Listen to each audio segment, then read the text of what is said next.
13. 제가 직면하고 있는 일부 건강 문제들은 어떻게 해결할 수 있습니까? 저는 평생토록 지속되기에 충분할 만큼 심한 고질병들을 알아왔습니다. 왜 저는 지금까지도 그런 병들을 갖고 있는 걸까요? 이번 생에서 말입니다. 우선 한 가지 점을 분명히 해두자. 너는 그 병들을 사랑한다. 아무튼 그 병들 대부분을. 너는 자신에게 연민을 느끼고 남들의 주의를 끌기 위해 그 병들을 놀라울 만치 잘 이용하고 있다. 어쩌다 네가 그 병들을 사랑하지 않는 때라고 해봐야 그것들이 정도 이상으로 진전되었을 때, 애초에 네가 그 병들을 지어내면서 생각한 정도보다 훨씬 더 심할 때뿐이다. 아마 너도 알고 있을지 모르지만 모든 병은 스스로 창조한다. 고리타분한 의사들조차 지금은 사람들이 어떤 식으로 자신을 아프게 하는지 알고 있다. 대다수 사람들은 전혀 의식하지 못한 채 그렇게 한다. 그들은 자기네가 뭘 하는지도 모른다. 그리하여 병이 들면 그들은 왜 병이 자신을 덮쳤는지 모른다. 마치 자기네 스스로 저지른 짓이 아니라 하늘에서 뭔가가 뚝 떨어지기라도 한 것처럼 느낀다. 대다수 사람들이 의식하지 않고 살기 때문에 이런 일이 일어난다. 비단 건강 문제와 그 결과만 그런 게 아니다. 사람들은 담배를 피우면서도 자신이 왜 암에 걸렸는지 의아해한다. 사람들은 고기와 지방을 먹으면서도 왜 동맥경화가 일어나는지 의아해한다. 사람들은 한평생 계속해서 화를 내면서도 왜 심장마비가 왔는지 의아해한다.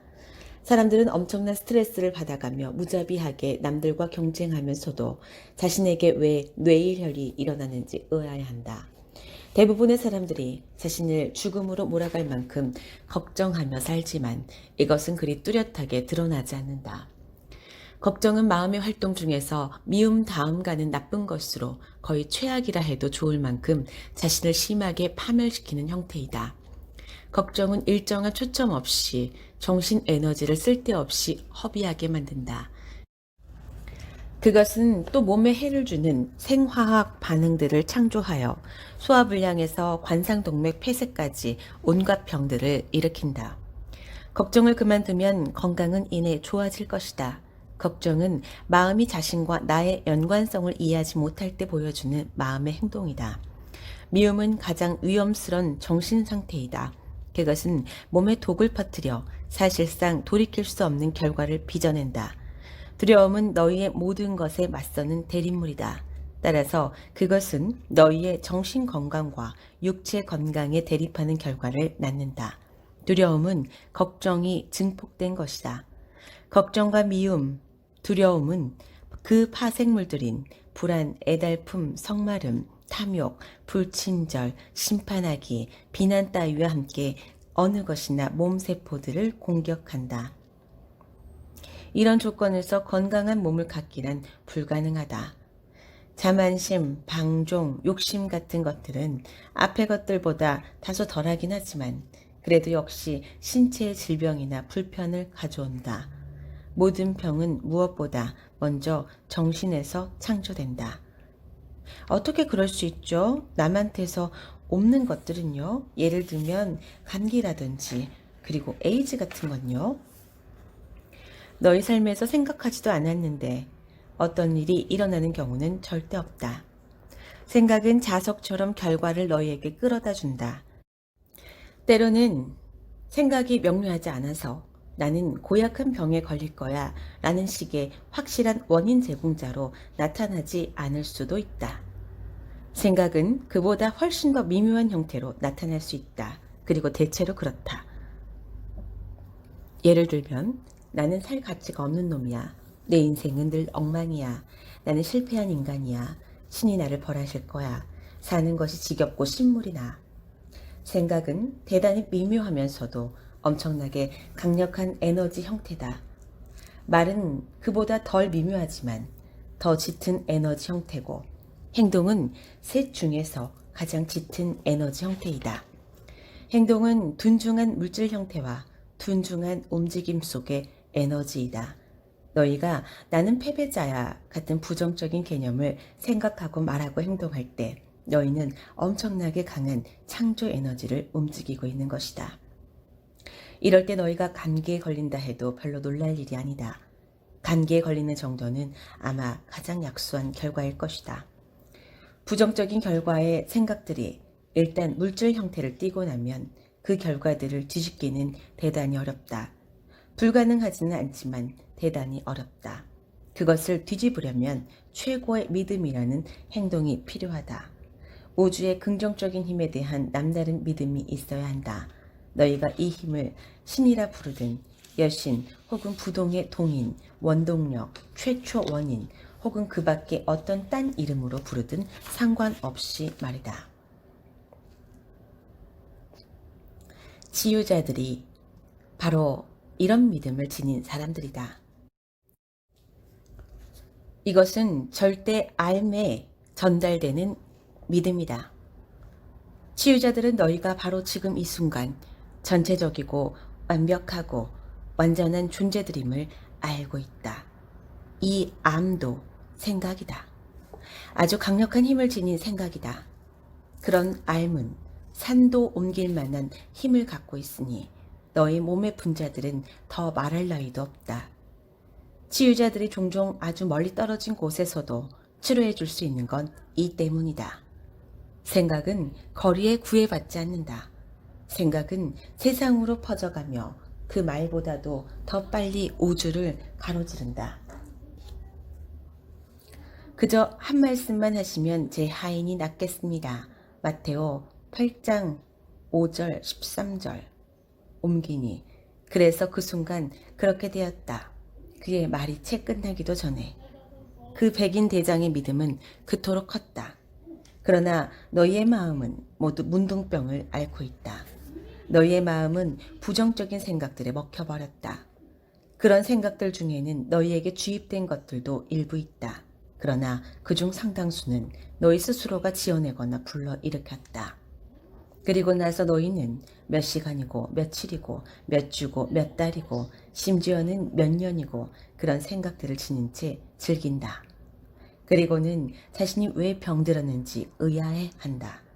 네가 표현했듯이 너는 일부 건강 문제들을 해결할 수 있다. 내 사고방식의 문제들을 해결한다면 그렇다. 너는 새로운 큰 문제들이 발전해가는 걸 막을 뿐 아니라 네가 이미 취득한 스스로에게 부과한 조건들 중 일부를 치료할 수도 있다.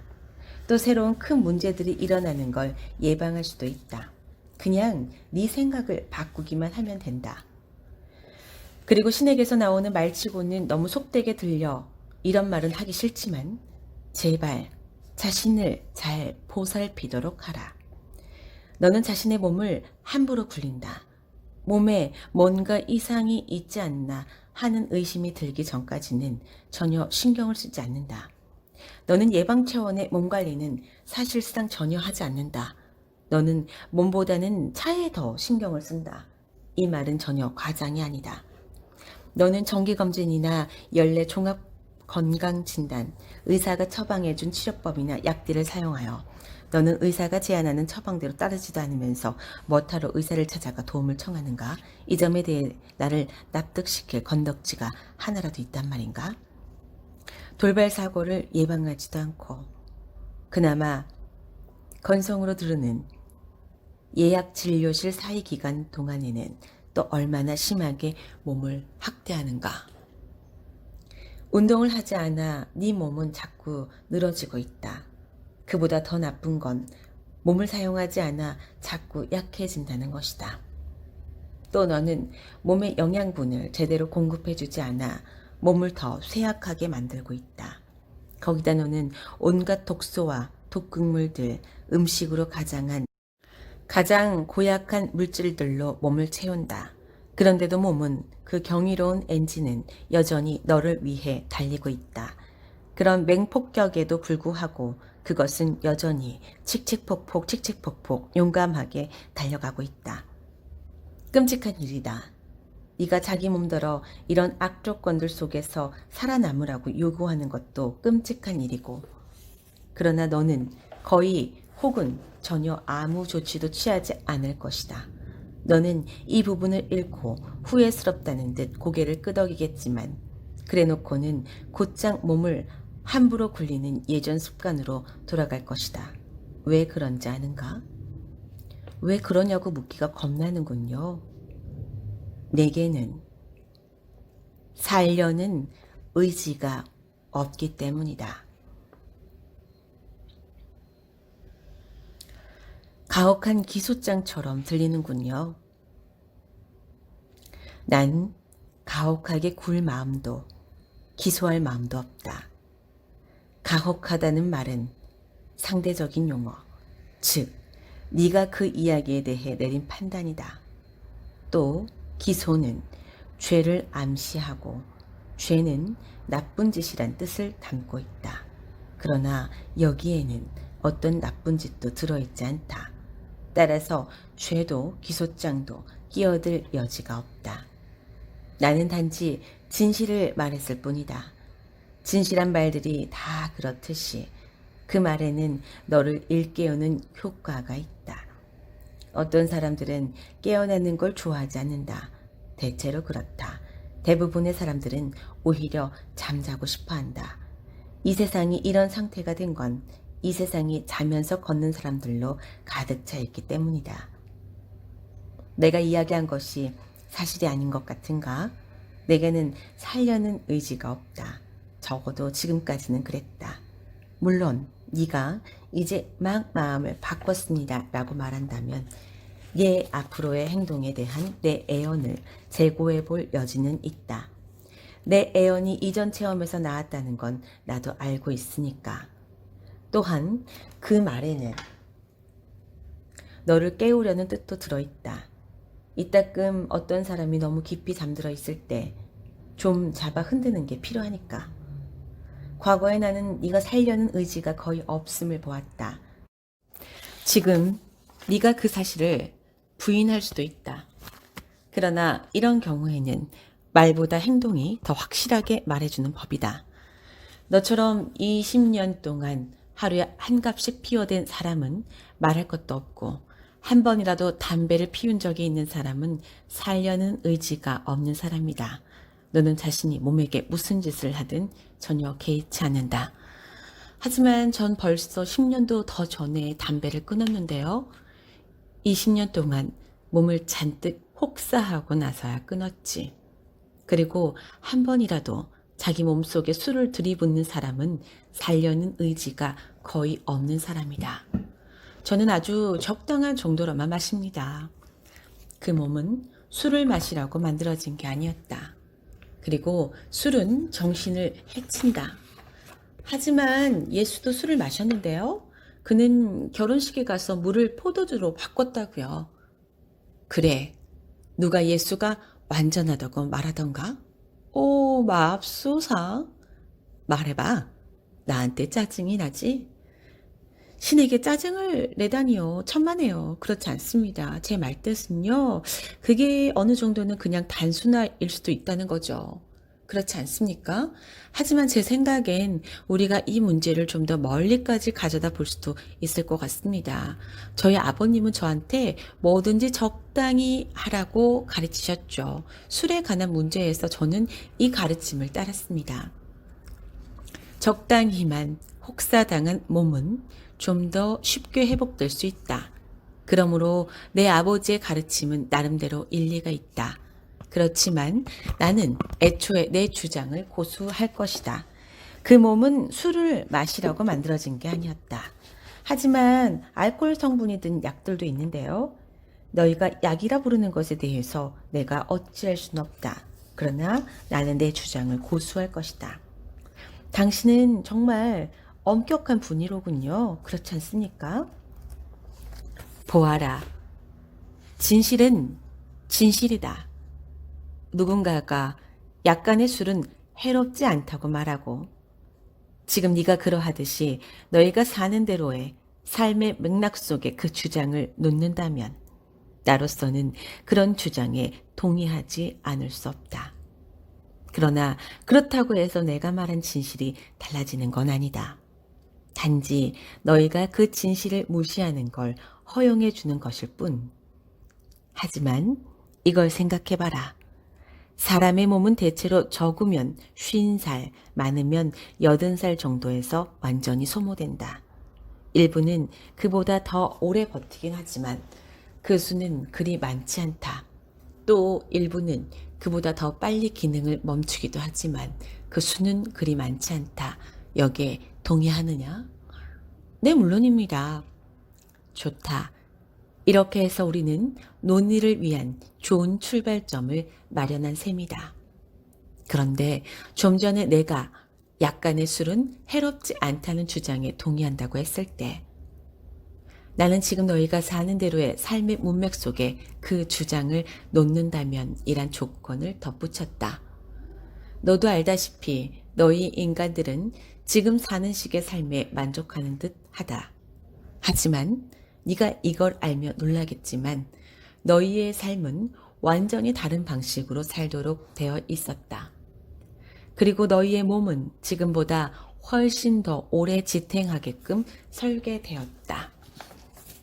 정말요? 그렇다. 얼마나 더 오래요? 무한히 오래. 그게 무슨 뜻이죠? 내 아들이여. 그건 너희의 몸이 영구히 지속되도록 설계되었다는 뜻이다. 영구히라고요? 그렇다. 그 말은 오래오래 도록으로 읽도록 하라. 그러니까 우리가 결코 죽지 않을 존재였고 존재라는 말씀인가요? 너희는 결코 죽지 않는다. 생명은 영원하다. 너희는 불멸의 존재들이다. 너희는 결코 죽지 않는다. 너희는 그저 형태만 바꿀 뿐이다. 애초에 너희는 그것조차도 바꿀 필요가 없었다. 형태를 바꾸기로 결정한 건 너희였지. 내가 한 건 아니다. 나는 너희의 몸을 오래오래 지속되도록 만들었다. 너는 정말로 신이 할 수 있었던 최고의 작품, 내가 지어낼 수 있었던 최고의 작품이 고작 60, 70년이나 80년 정도를 버티다가 쓰러질 몸이었다고 생각하느냐? 그 정도가 내 능력의 한계라 생각하느냐? 그 문제를 꼭 그런 식으로 생각한 건 아닙니다만 나는 너희의 장대한 몸을 오래오래 지속되도록 설계했다.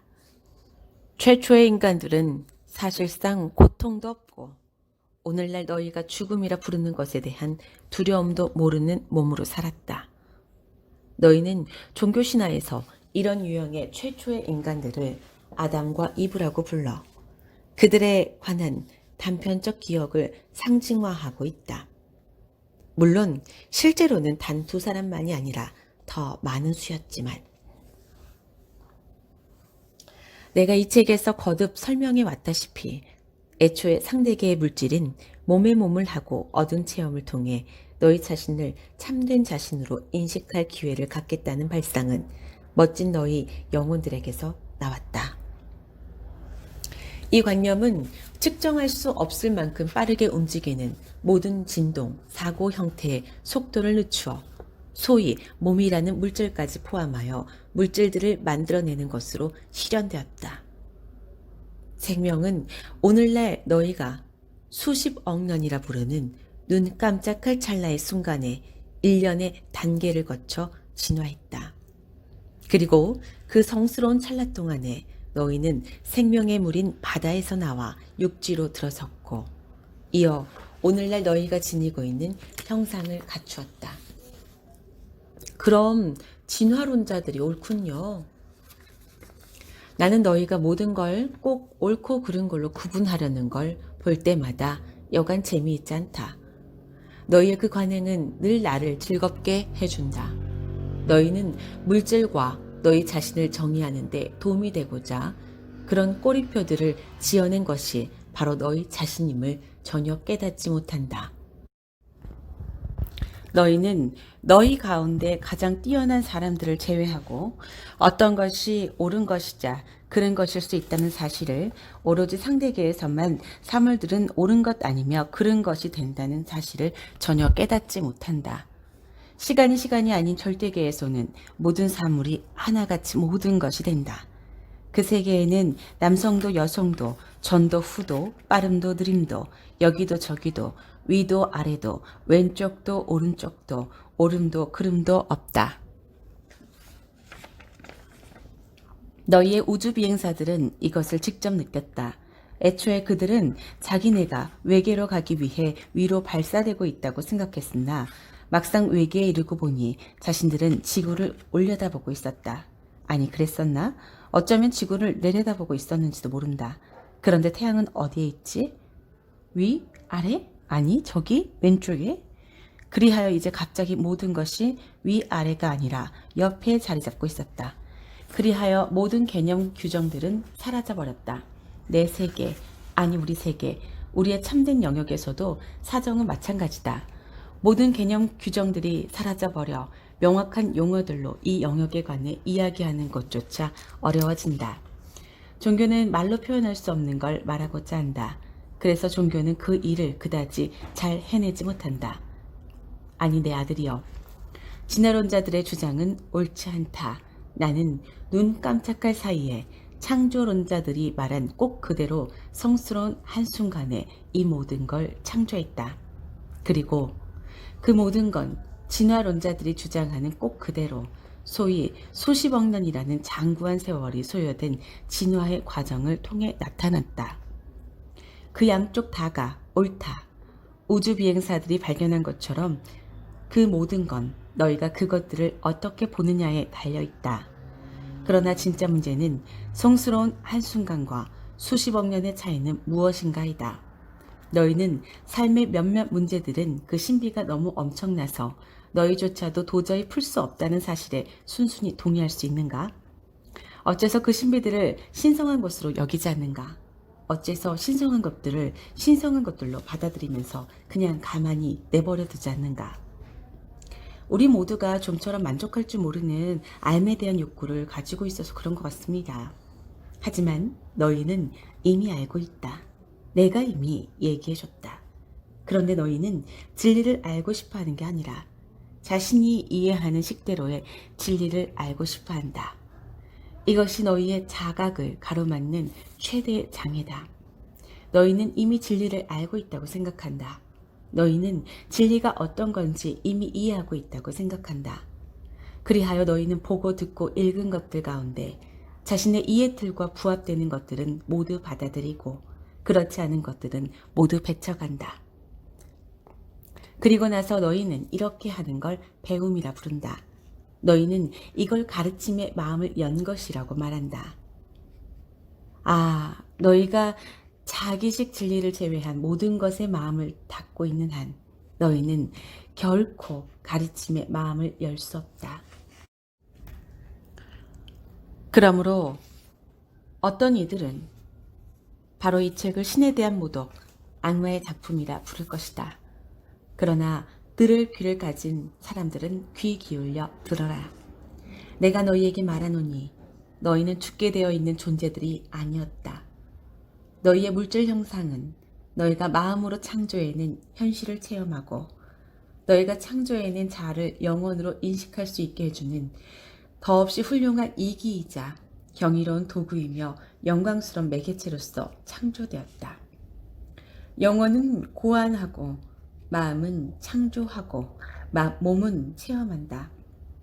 그 순환 구조는 완벽하다. 그러고 나서 영혼은 자신의 체험 속에서 자신을 인식한다. 만일 영혼이 자신이 체험하는, 느끼는 것을 좋아하지 않거나 무슨 이유에서인가 다른 체험을 바란다면 영혼은 그저 새로운 자아 체험을 고안해내서 문자 그대로 자신의 마음을 바꾼다. 그러면 몸은 이내 새로운 체험을 하고 있는 자신을 발견한다. 나는 부활이요 생명이니 요한 11장 25절 옮기니는 이것의 가장 훌륭한 예였다. 너희는 예수가 어떤 식으로 부활을 이루었다고 생각하느냐? 아니면 그런 일이 일어났다는 걸 믿지 않는가? 믿어라. 그런 일은 일어났다. 그러나 영혼이 결코 몸이나 마음을 무시하지 않으리란 것도 사실이다.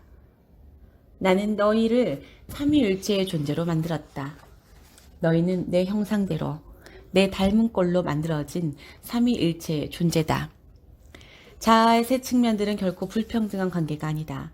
각자 한 가지씩 기능식을 가지고 있으며 어느 한 기능이 다른 기능들보다 더 중요한 것은 아니다.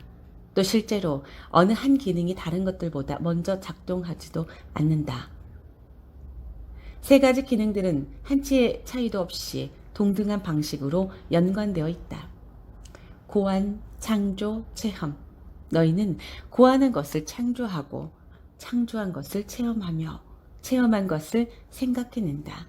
그러므로 다음과 같은 이야기가 성립될 수 있다.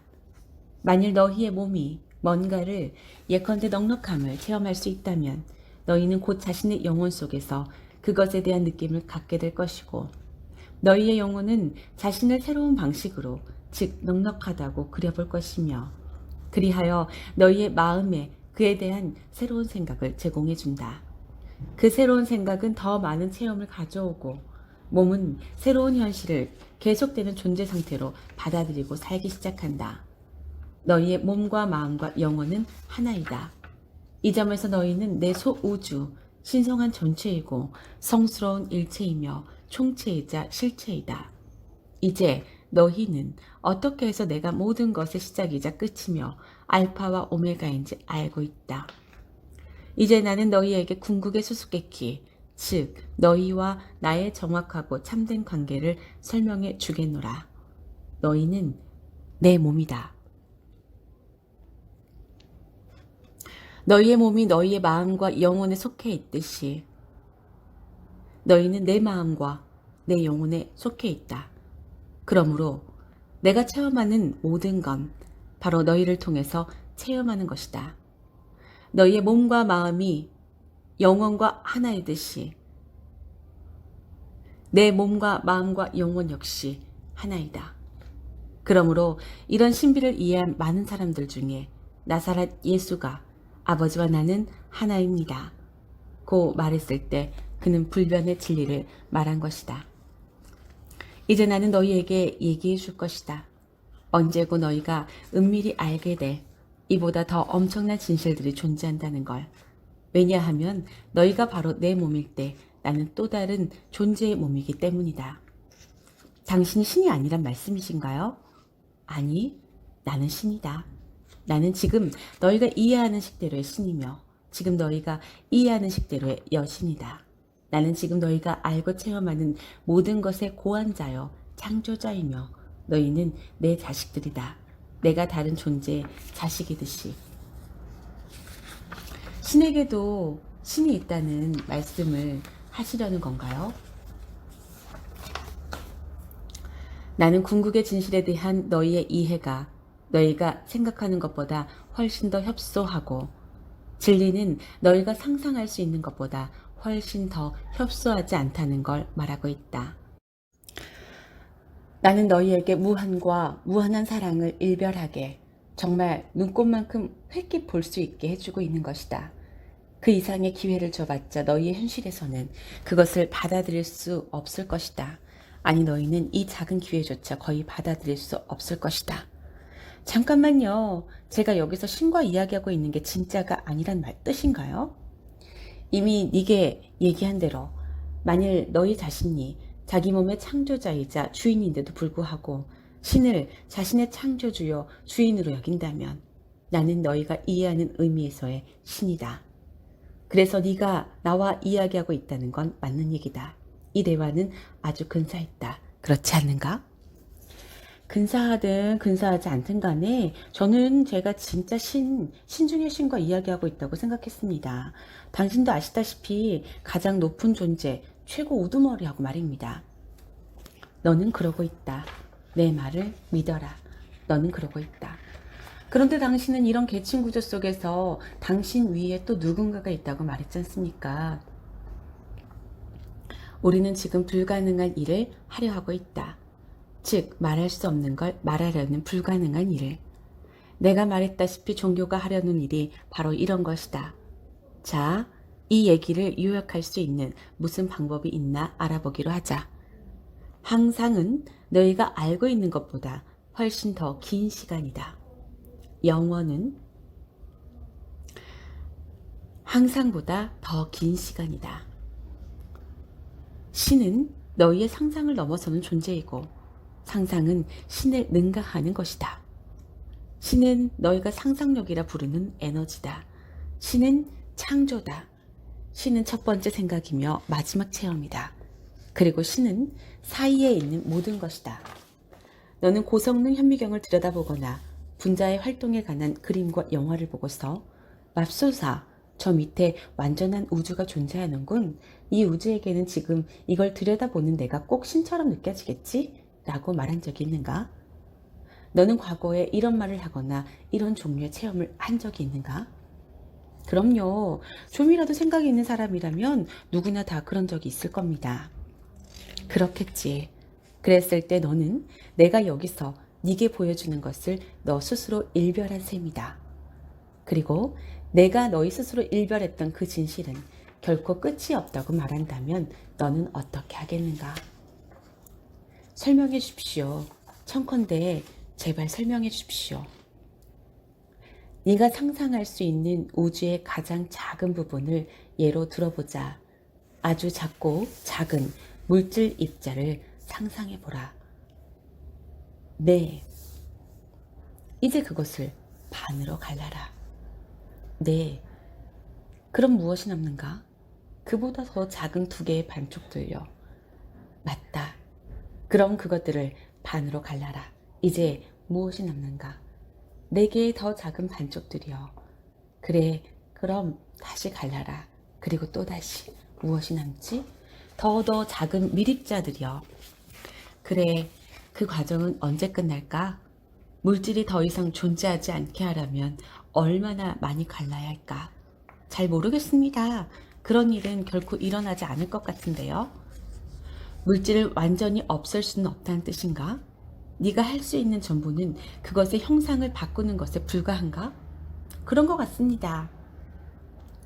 내가 네게 말하노니 너는 이제 막 삶의 모든 비밀을 배웠으며 무한을 들여다봤다. 이제 네게 물어볼 게 있다. 좋습니다. 너는 어째서 무한히 한쪽 방향으로만 나갈 거라고 생각하는가? 그러니까 아래로도 끝이 없듯이 위로도 끝이 없다는 거군요. 위나 아래라는 건 없다. 하지만 네 말뜻은 이해한다. 하지만 작은 것에 끝이 없다면 큰 것에도 끝이 없는 거 아니겠습니까? 그렇다. 큰 것에 끝이 없다면 가장 큰 건 존재하지 않을 거고, 그렇다면 아주 넓은 시각에서 볼 때 신은 존재하지 않겠군요. 혹은 그 모든 게 다 신이고 신 이외의 것은 존재하지 않는다는 뜻도 되겠지. 내가 너희에게 말하노니 나는 나다. 그리고 너희는 너희이다. 너희는 존재하지 않을 수가 없다. 너희는 형상을 원하는 대로 바꿀 수는 있지만 존재하지 않을 수는 없다. 하지만 자신이 누구인지 알지 못할 수는 있다. 그리고 그때는 자신의 반만을 체험할 뿐이다. 그게 지옥이겠군요. 그렇지.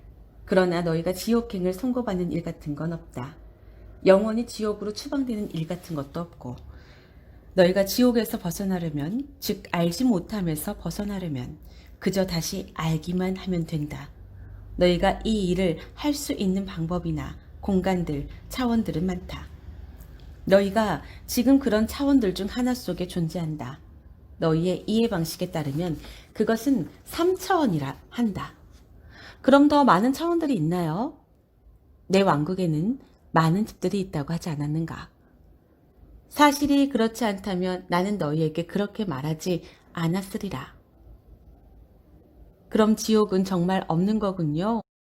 실제가 아니군요. 내 말은 우리가 영원히 저주받을 어떤 공간이나 차원 같은 건 없다는 겁니다. 그럴 이유가 어디에 있는가?